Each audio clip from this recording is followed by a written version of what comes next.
Pada pukul 7.14 waktu setempat, tanggal 7 Juni 2025, langit di wilayah Kursk Oblast mendadak menyala terang. Sebuah jet tempur Su-35 milik Rusia jatuh menghantam bumi. Hanya dalam hitungan menit, media sosial Ukraina dipenuhi dengan berbagai klaim kemenangan bersejarah di udara. Banyak akun menyatakan bahwa untuk pertama kalinya sebuah jet tempur F-16 Ukraina berhasil menumbangkan salah satu pesawat tempur paling canggih milik Rusia. Kabar ini menyebar sangat cepat, seperti api yang melahap hutan kering. Beberapa media bahkan menayangkan laporan eksklusif menyebut bahwa EP-16 Ukraina telah menembak jatuh Su-35 Rusia dalam sebuah pertempuran udara yang dianggap ikonik. Sejumlah pejabat tinggi pertahanan mulai mengutip insiden tersebut sebagai bukti bahwa bantuan jet tempur dari negara-negara barat akhirnya menunjukkan hasil. Salah satu surat kabar Jerman merinci kejadian itu secara teknis cukup membuat para penggemar aviasi militer tercengang. Menurut laporan itu, F-16 Ukraina dilengkapi rudal AMRAAM, Advanced Medium Range Air-to-Air Missile, diduga menembakkan senjatanya setelah menerima koordinat dari sebuah pesawat pengintai Swedia yang beroperasi ratusan kilometer dari lokasi kejadian. Namun, ada satu masalah besar. Bagaimana jika sebagian besar cerita yang beredar ini sebenarnya tidak akurat? Dalam situasi perang, informasi awal yang tersebar seringkali tidak sepenuhnya benar. Dan dalam kasus ini, kenyataan di balik insiden tersebut ternyata jauh lebih kompleks dan bahkan bisa dibilang lebih mengejutkan dibanding versi populer yang tersebar luas. Apa yang benar-benar menjatuhkan Su-35 milik Rusia pagi itu ternyata bukanlah sebuah pesawat tempur buatan Amerika Serikat, melainkan sesuatu yang berbeda sama sekali. Pernyataan resmi dari Angkatan Udara Ukraina seharusnya menjadi petunjuk awal. Mereka memang mengonfirmasi bahwa Su-35 berhasil dihancurkan sebagai bagian dari operasi yang sukses di arah Kursk. Namun, tidak menyebutkan kemenangan udara, apalagi menyebut keterlibatan F-16 secara spesifik. Jadi jika bukan F-16, siapa atau apa yang sebenarnya menjatuhkan jet tempur tersebut?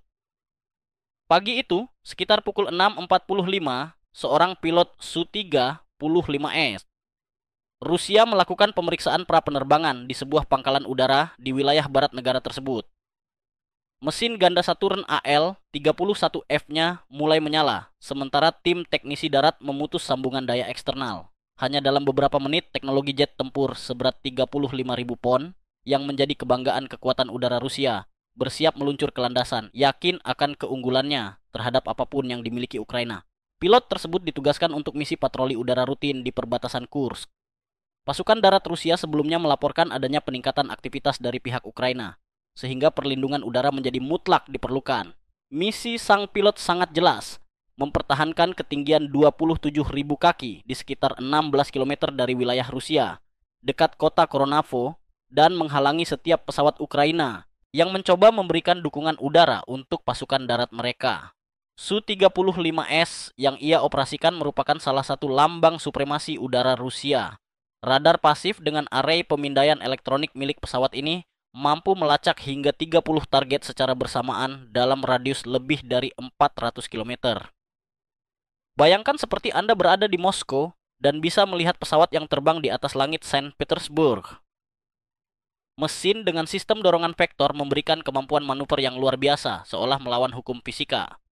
Sementara itu, sistem peperangan elektronik kabini yang dipasang pada pesawat ini diklaim mampu mengacaukan rudal musuh. Namun, jangan sampai teknologi ini membuat kita terlena, karena pada kenyataannya, sebuah F-16 yang dikendalikan dengan baik masih bisa mengubah Su-35 menjadi puing logam di udara. Tapi hari itu, skenario seperti itu tidak terjadi. Dan inilah alasannya. Pertama-tama, mari kita bahas kondisi pilot Ukraina. Tim penerbang F-16 mereka bahkan lebih kecil daripada satu tim sepak bola sekolah.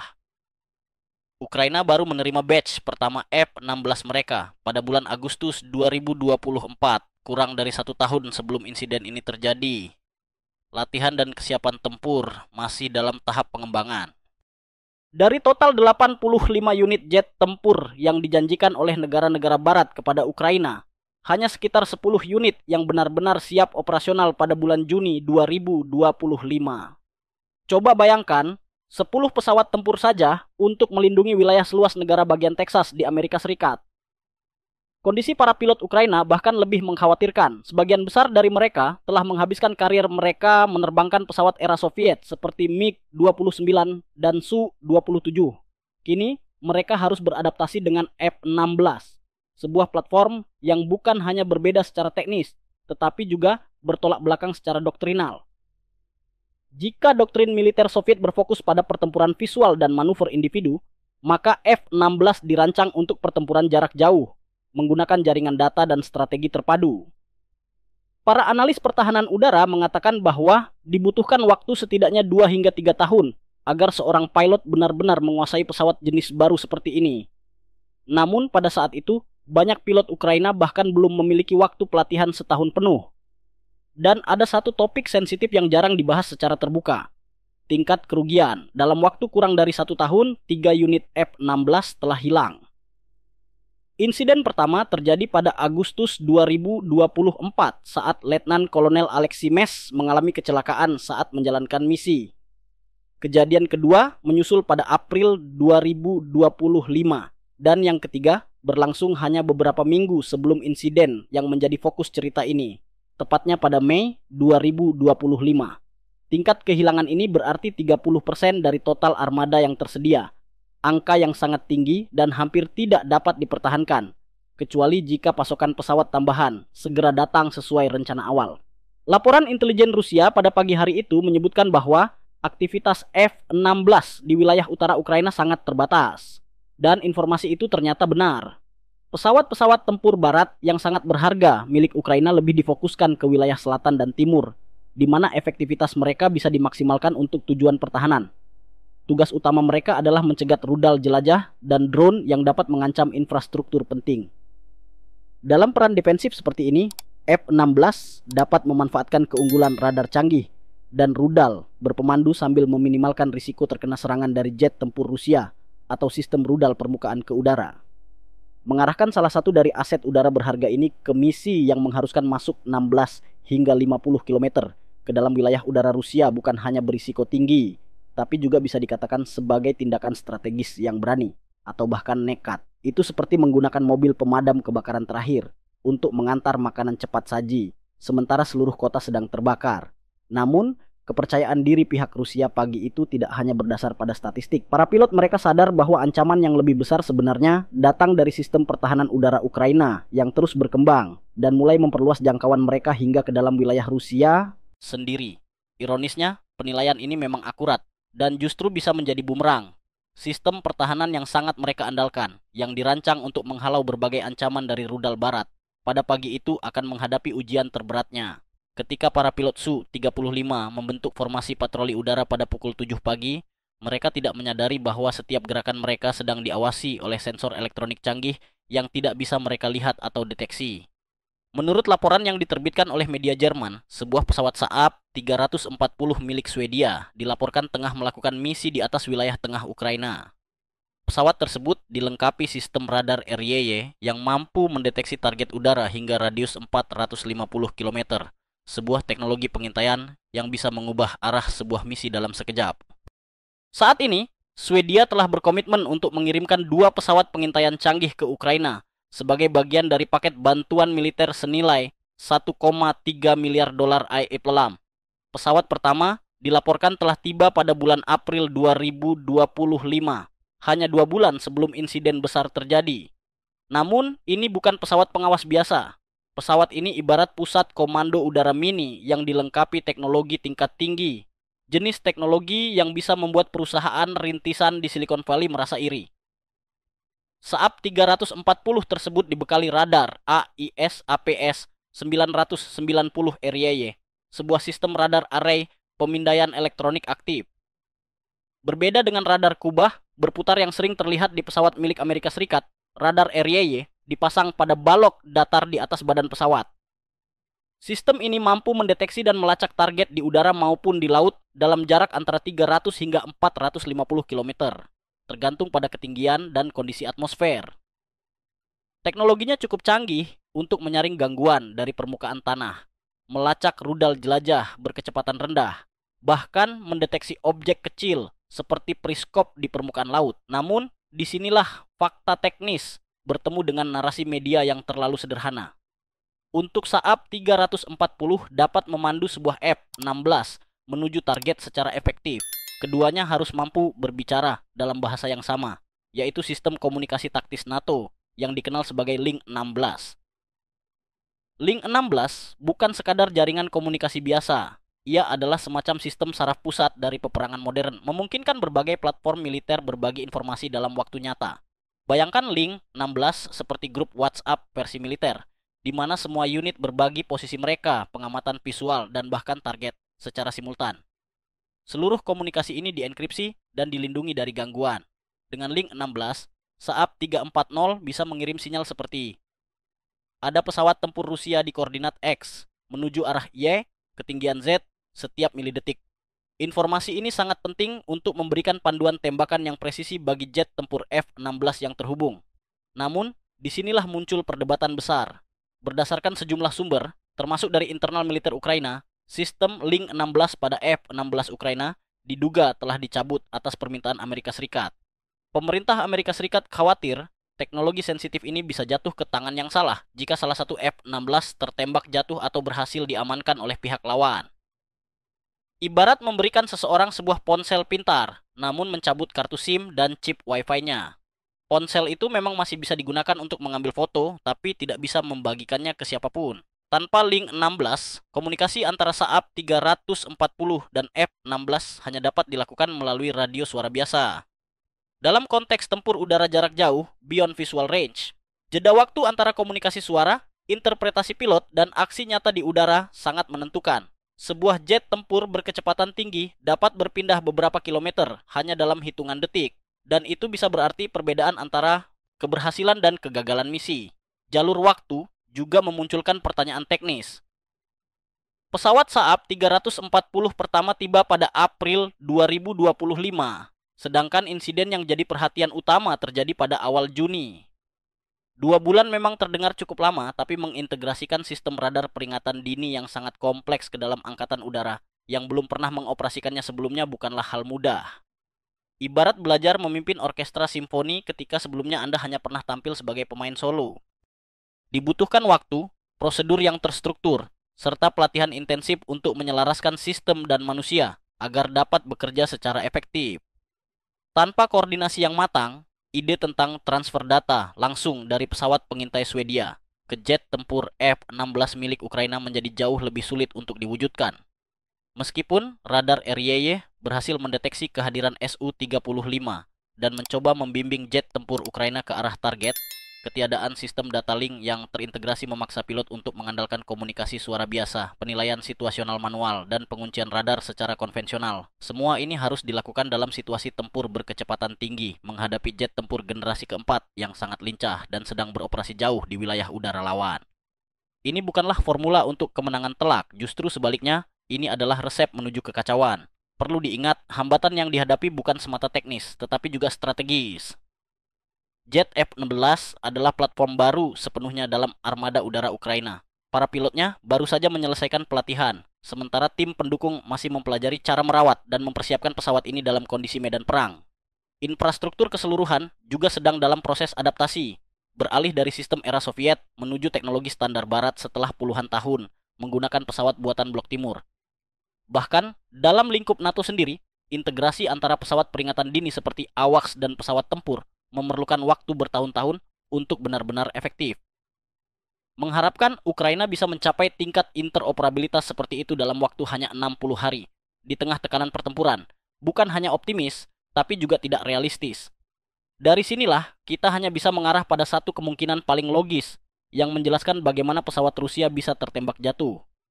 Pada pukul 7.13 pagi, misi patroli udara rutin berubah menjadi berita utama internasional. Sistem peringatan radar L-150 Pastel, sebuah perangkat yang sangat canggih, setara dengan sistem milik negara-negara barat, tiba-tiba mendeteksi anomali yang mencurigakan. Di dalam kokpit, sang pilot mendengar suara khas yang menandakan ancaman langsung. Suara itu tidak asing. Itu adalah indikasi bahwa sebuah radar kendali tembakan tengah mengunci jetnya dari kejauhan. Reaksi jet pun seketika terjadi. Mesin Red Fury bertenaga 35.000 pon menghasilkan manuver mengagumkan dengan percepatan gravitasi hingga 7G, cukup untuk membuat penonton di pertunjukan udara ternganga. Namun kali ini, keindahan bukanlah prioritas. Tujuannya sederhana, menghindari sistem radar musuh sebelum ancaman apapun dapat diluncurkan. Perangkat peperangan elektronik Kabini yang terpasang di ujung sayap mulai beroperasi, memancarkan sinyal elektronik untuk membanjiri spektrum elektromagnetik dengan gangguan. Dalam waktu bersamaan, peluncur Chaff aktif menyebarkan ribuan potongan serat kaca berlapis aluminium ke udara. Setiap serpihan kecil ini berfungsi sebagai pemantul radar mini, menciptakan pantulan palsu yang dapat menutupi posisi sebenarnya dari jet tempur. Di ketinggian 27.000 kaki, awan Chaff menyebar dengan cepat, membentuk semacam tirai logam antara pesawat Su-35 dan apapun yang sedang memburunya. Dalam beberapa detik, gangguan tampaknya berhasil.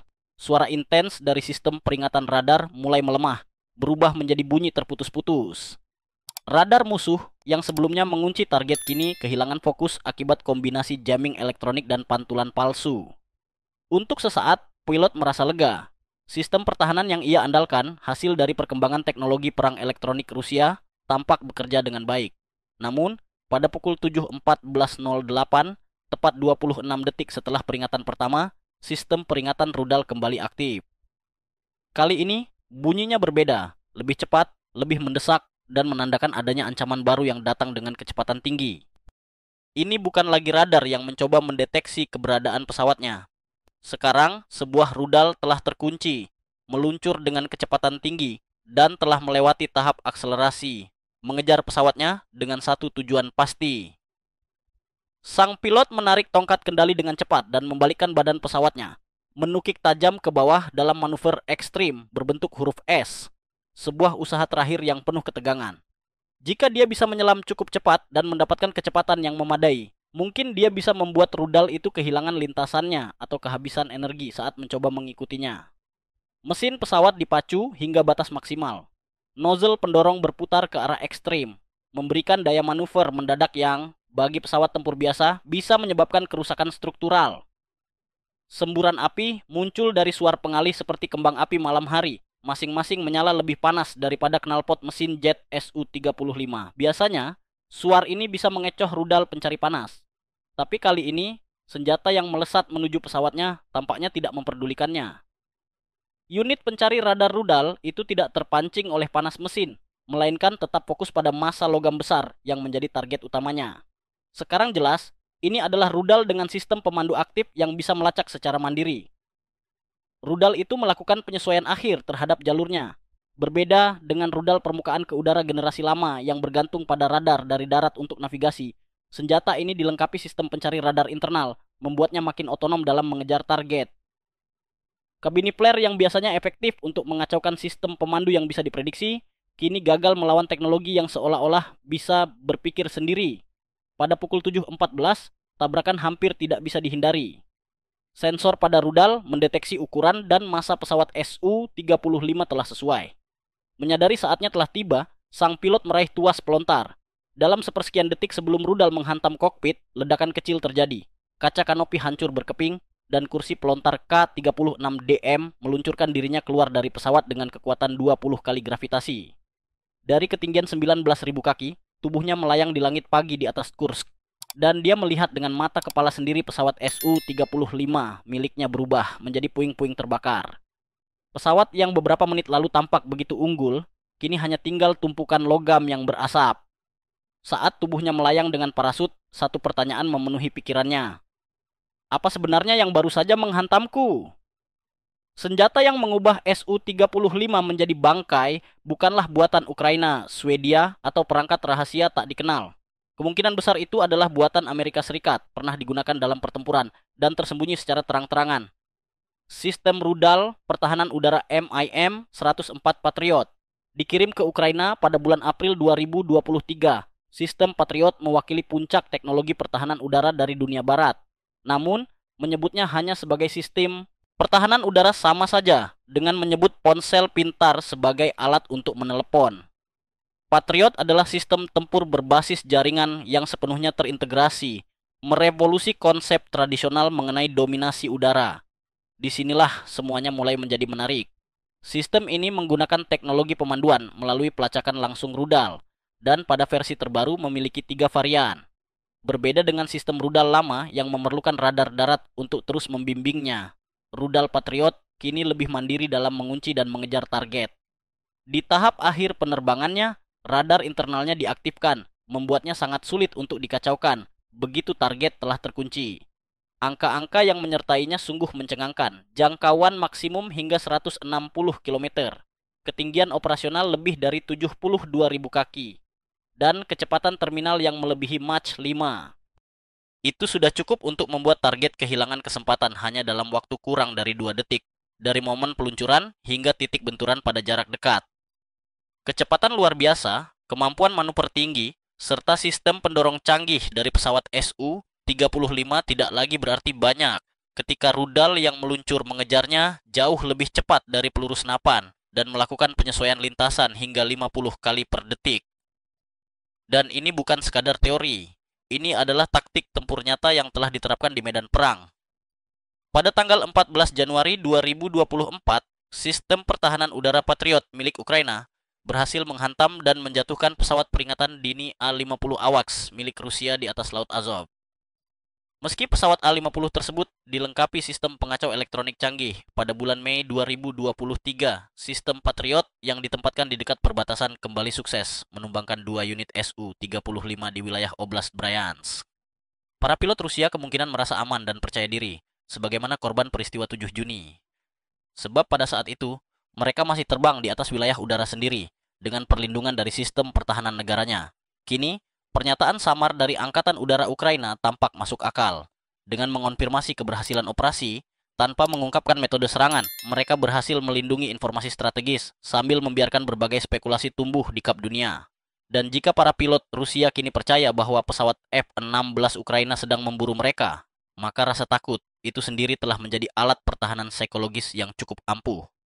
Namun, kenyataan di baliknya mungkin lebih kompleks dan mengkhawatirkan. Sistem modern kini memungkinkan antara sensor pendeteksi dan operator peluncur rudal berada ratusan kilometer jauhnya, sehingga yang melihat Anda bukanlah yang menghancurkan Anda. Media mungkin telah melaporkan secara tidak akurat, tetapi mungkin itu adalah hal yang terbaik. Narasi tentang pesawat F-16 mengejar jet tempur Rusia memang menciptakan judul-judul sensasional, thumbnail video yang memikat, lebih banyak klik, dan interaksi tinggi. Namun, kenyataan sesungguhnya adalah bahwa peperangan modern kini telah berevolusi, tidak lagi bergantung pada duel udara klasik, tetapi menjadi sesuatu yang lebih sistematis, efisien, dan hampir mustahil untuk dihindari. Dan itulah kisah nyata di balik layar. Sampai jumpa.